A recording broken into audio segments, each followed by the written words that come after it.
Всем привет, с вами Банана Мастер, и сегодня мы будем создавать мини-проект «Банковский калькулятор». Это занятие будет отличаться от других, а значит стратегия выполнения будет другой. Я вам расскажу и покажу, как это сделать. В процессе этого вы ничего не пишете, только слушаете и понимаете. Как урок закончится, в описании есть ссылка на такой же исходник, как у меня. Вы его скачиваете и пытаетесь решить сами. Если будут сложности, посмотрите это видео еще раз. Главная задача – понять и попытаться написать эту же логику самостоятельно. Все-таки наша задача – стать настоящими разработчиками и мочь все писать самим, а не повторять за кем-то. Также хотелось добавить, что решать я буду как живой специалист. То есть не так, что я подготовил ответ и просто сейчас буду его переписывать. Все это решается у вас на глазах. Ну, типа так, как это делает настоящий специалист. Чтобы вы видели, в какой последовательности я думаю. И какие ошибки по пути у меня будут возникать. Ну что ж, начнем. Сперва нужно объяснить вообще, что мы сейчас делаем. Мы делаем калькулятор, в котором я буду вкладывать, например, вот эту сумму на 3 месяца. Далее нажимаю на «Рассчитать» и по итогу вижу, сколько я вложил, сколько я по итогу получу. Если поменяю количество месяцев, например, на год, после расчета, видите, график стал больше, и сумма стала другая. Если вложу еще в большее количество месяцев, рассчитываем, график опять вырос, сумма также. Также в этом моменте я могу выбрать бонус. Например, если я поставлю галочку и рассчитаю еще раз, то к моей финальной сумме добавится еще 200. Задача сделать калькулятор, написать всю эту логику самостоятельно. Под это есть уже HTML, вы его скачаете, и также JS. Он также будет у вас.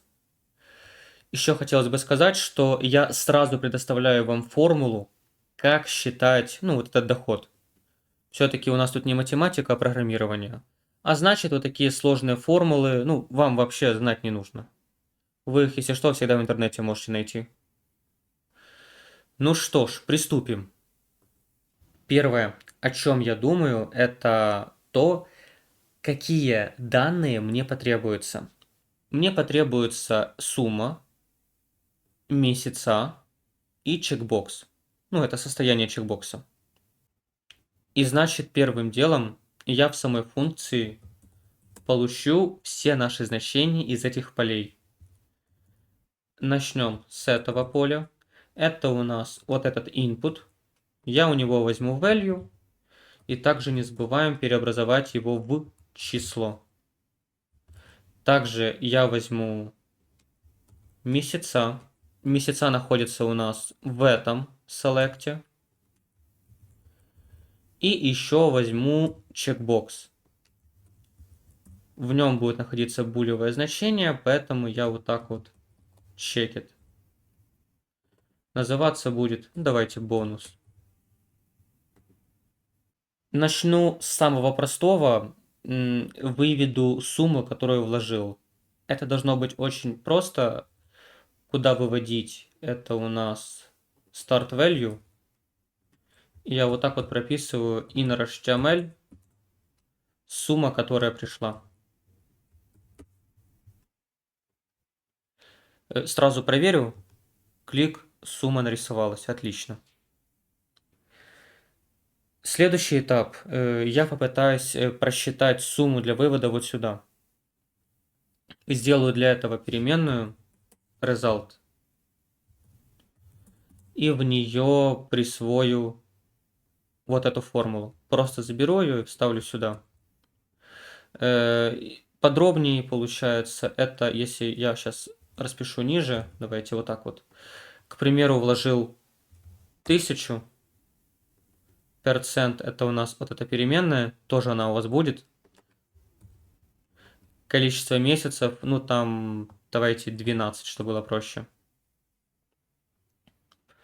Начинаем считать, как это будет работать. Ну, сейчас немножко математики.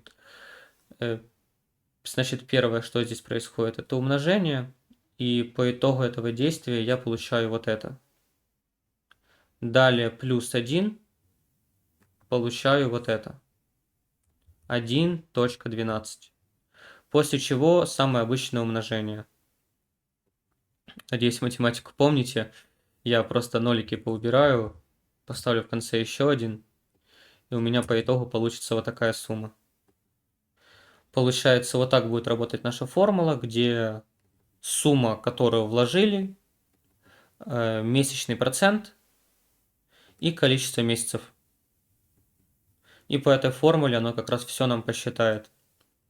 Если оно уже все нам посчитало, я могу эту вывести. Вывожу я это в end value, конечное value. Давайте подровняю текст и проверим. Клик. Отлично. Поменяю количество месяцев. Также отлично. Но возник один нюанс. Как мы видим, при вот таком подсчете я должен был получить вот эту. А я получил что-то, ну, видите, вообще вот очень много нулей и всего остального в конце. Почему так произошло? Эта ошибка связана с тем, что если в математике, например, 1 это 1, то в программировании 1 это 1, точка, много-много нулей 1. Ну, там примерно как-то так. То есть цифры, они на самом деле не сильно точные. И в процессе разных математических операций у нас могут возникать вот такие ситуации, где как раз эта ошибка проявляется. Яркий пример этой ошибки, давайте сейчас тут напишу, 0.1 плюс 0.2. Мы думали будет 0.3, но JS решил по-другому. Будет вот так. Эта ошибка, она будет возникать у вас много в каких ситуациях. В вот этой математике особенно постоянно. Когда мы пишем вроде бы логичные простые вещи, а по итогу получаем что-то вообще непонятное. И чтобы это решить, нам нужно будет использовать кое-какую новую штуку, с которой, кстати, сейчас мы и познакомимся. Эта штука называется massRound. Как это пишется? Давайте я вам тут в консоли напишу. mass.round, вот этот. И я в него передаю какую-то цифру. Например, 1.95. По итогу я получаю 2. Что здесь произошло? Мы округлили число в большую сторону. Если я напишу, например, 1.45, получу уже 1. Есть специальная встроенная штука в JavaScript, которая позволяет нам округлять эти цифры. Ну, чтобы избавиться от этого бага непонятного. И это massRound. Как он пишется?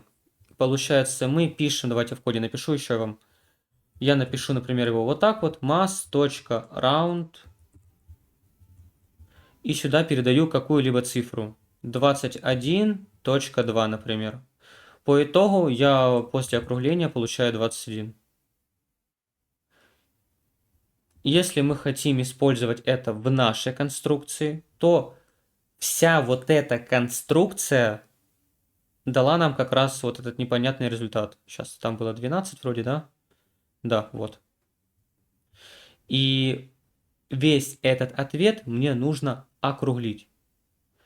Как я его округлю?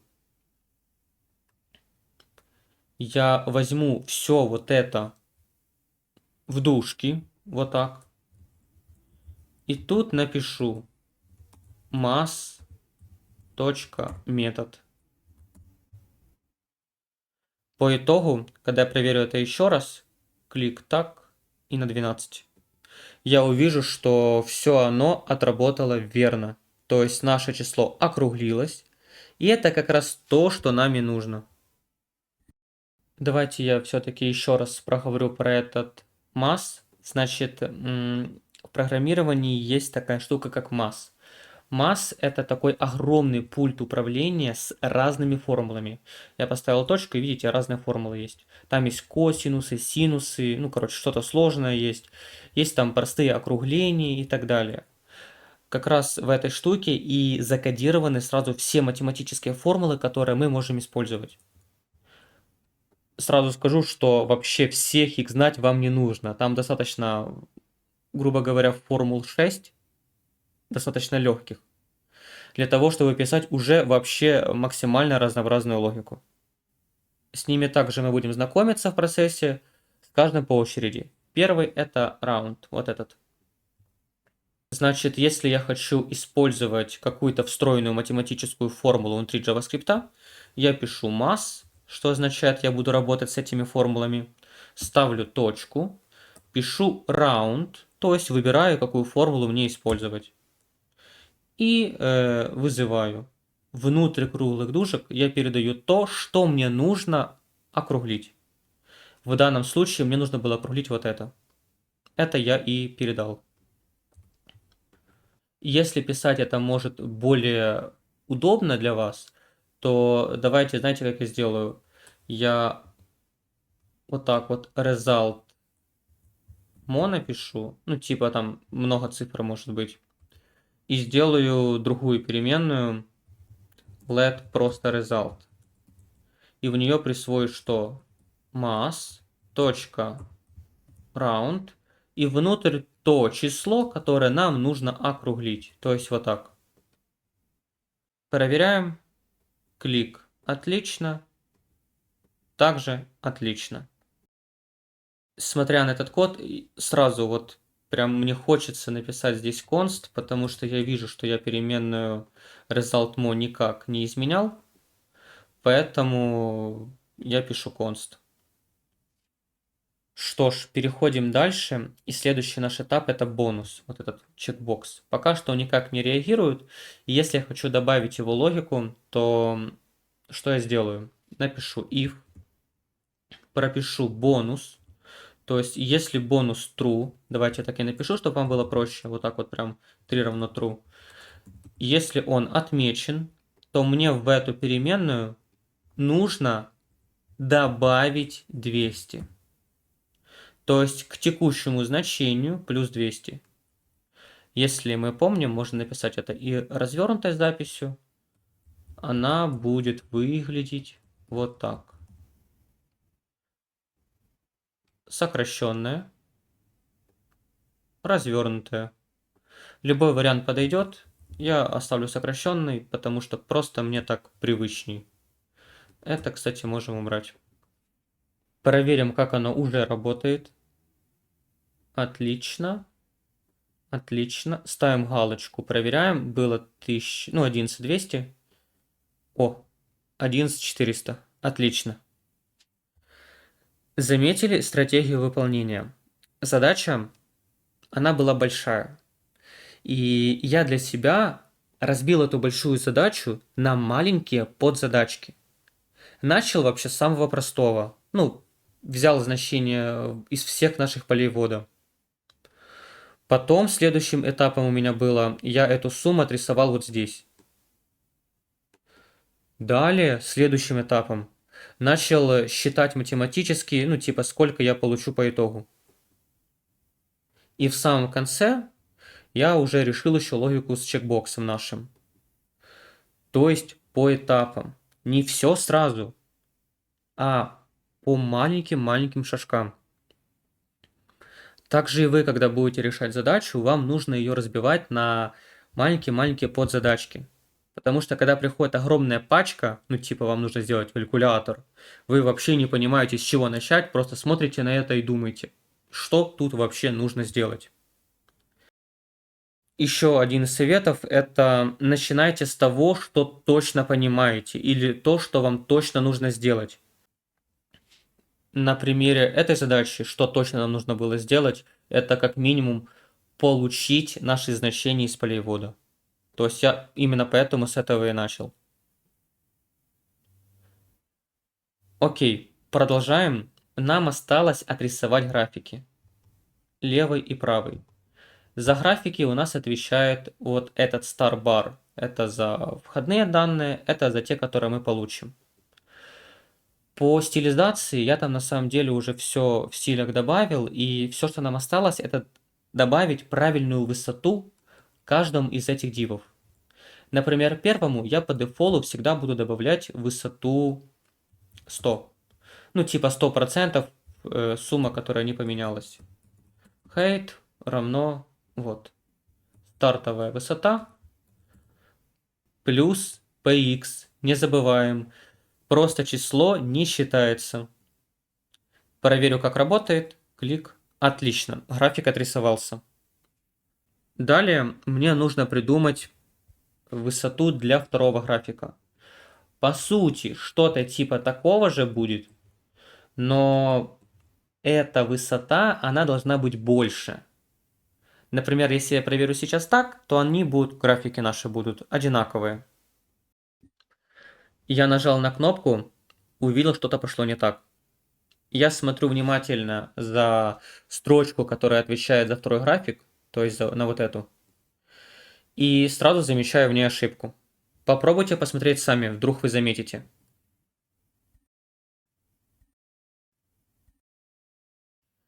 И правильный ответ я написал здесь end value. Это вообще дивчик, который отвечает за результат. А нам нужно было использовать end bar, то есть div, который отвечает за график. Это, кстати, яркий пример того, что такого же плана ошибки могут возникать и у вас. Это нормально, но это внимательность, как бы легко что-то не заметить, и из-за чего возникает ошибка. Особенно у вас на первом этапе в основном практически все ошибки будут на внимательность. Вы будете что-то забывать, что-то упускать, что-то там случайно не то писать. Поэтому очень рекомендую все тщательно пересматривать. Ну, когда вы пишете, что там есть какая-либо ошибка орфографическая, ну или вы написали что-то не так. То есть не тот тег использовали, как я, например, в данном случае. Проверю, как это работает сейчас. Клик. График отрисовался. Отлично. Но наш график, два графика, они сейчас одинаковую высоту имеют. Первый 100 и второй 100. Второй график нам все-таки нужно сделать больше. И это уже логика. Нужно придумать что-то такое, чтобы второй график был больше. Увеличить его на сколько-то там, не знаю, пикселей получается надо. Если первый всегда 100, второй график у нас должен быть больше в зависимости от того, сколько я заработал. То есть от количества месяцев получается. И все, что мне приходит в голову, это, например, если график у нас 101 и я вкладываю на 18 месяцев, то второй должен быть 118. Ну, как раз на этих 18 месяцев, то есть 18% больше. Или же, если я вкладываю на 3 месяца, то получается наш второй график должен быть на 3% больше, то есть 103 пикселя. Я думаю, как это сделать все-таки правильно. И прихожу к выводу, что я могу взять количество месяцев, которые мы вкладываем, и добавить его к сотне. Сделал вот такую простую операцию. Проверяю еще раз. Давайте другое количество месяцев, чтобы мы сразу увидели, что будет. И ярко заметили рост графика. И также, видите, я не пытаюсь использовать ничего сложного. Это самая обыкновенная математика. 100 плюс количество месяцев плюс px. Под капотом это типа так. Тут сотня у нас. Второе поле ввода, количество месяцев, например, 18. И мы что делаем? Мы это считаем. 100 плюс 18 будет 118. Дальше плюс px. Получаю строку 118 px. Когда в первом графике у нас было что? Просто 100 плюс px. То есть я бы по итогу получил вот так. Что мы видим, что первый график имеет одну высоту, второй высоту намного больше. Вот мы и сделали задачу. Использовали, кстати, все примеры и всю логику, которую учили до этого. Ну, кроме раунд. То есть тут я вам специально показал, ну потому что без округления у нас будут вот эти вот непонятные нули в конце. На этом все. С вами был Бананомастер, разработчик, который может объяснить все. Желаю удачи на выполнение этого мини-проекта. Домашка, как и всегда, в описании под видео.